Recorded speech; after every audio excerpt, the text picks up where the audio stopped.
The body of the slain Kenyan-born Bahrain athlete Damaris Muthee was earlier today conducted by 2 government pathologists at the Iten County Referral Hospital.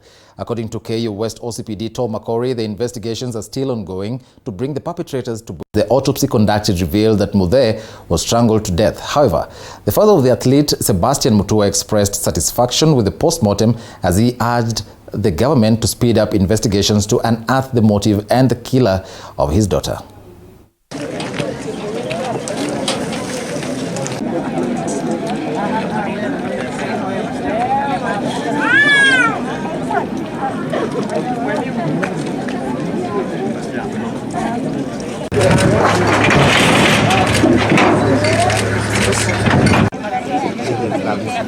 Today we did an autopsy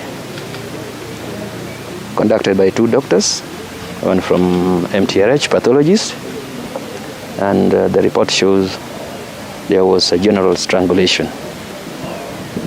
Hii nchi yetu inastahili kuangalia wale watu ambao wanaingia huko na bila idhini. Huyo mtu ameoa mtoto wangu na ametoroka. Ametoroka.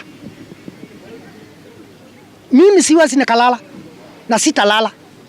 Huyo kijana mpaka nimpate mahali yako. Mpaka nimlete kwa tukipatana tukishikana na serikali. Huyo kijana mpaka tumpate mahali yako.